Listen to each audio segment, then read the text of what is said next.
2016 সালে পাশ হয় রবীন্দ্র বিশ্ববিদ্যালয় বাংলাদেশ আইন। 2017-18 শিক্ষাবর্ষ থেকে সিরাজগঞ্জের শাহজাদপুরে শুরু হয় একাডেমিক কার্যক্রম। বর্তমানে বাংলা, সমাজবিজ্ঞান, অর্থনীতি, সঙ্গীত ও ব্যবস্থাপনা বিভাগে প্রায় 1200 শিক্ষার্থী পড়াশোনা করছেন। তবে প্রতিষ্ঠার 9 বছরে নির্মাণ হয়নি স্থায়ী ক্যাম্পাস। 34 জন শিক্ষক, 54 জন কর্মকর্তা ও 107 জন কর্মচারী নিয়ে শাহজাদপুরের মহিলা college, Saifuddin Yahya degree college সহ ভাড়া করা দুটি বাড়িতে চলছে একাডেমিক ও প্রশাসনিক কার্যক্রম। নেই অন্য কোনো সুবিধা। এজন্য স্থায়ী ক্যাম্পাসের দাবিতে আন্দোলনে নেমেছেন শিক্ষক শিক্ষার্থীরা।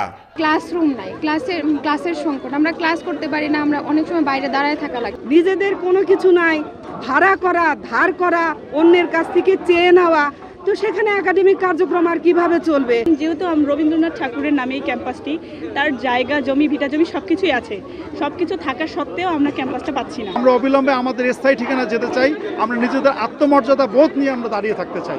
বিশ্ববিদ্যালয়টিতে আধুনিক সুযোগ সুবিধা থাকার কথা থাকলেও এতদিনে তা না হয় হতাশ উপাচার্য। একটা প্রজেক্ট পাচ্ছেন 8 বছর ধরে অনুমোদন পাচ্ছে না, শুধু সংশোধনের গোলক ধাঁধার মধ্যে আমরা ঘুরছি। এটি অগ্রহণযোগ্য এবং শাহজাদপুরে রবীন্দ্রনাথ ঠাকুরের জমিদারি রেখে যাওয়া প্রায় 100 একর জমিতে বিশ্ববিদ্যালয়টির স্থায়ী ক্যাম্পাস নির্মাণের জন্য সবশেষ 519 কোটি টাকার একটি প্রকল্প শিক্ষা মন্ত্রণালয়ে অনুমোদনের পর একনেকে অনুমোদনের অপেক্ষায় রয়েছে বলে জানিয়েছে বিশ্ববিদ্যালয় কর্তৃপক্ষ। রিঙ্কু কুন্ডু, সময় সংবাদ, সিরাজগঞ্জ।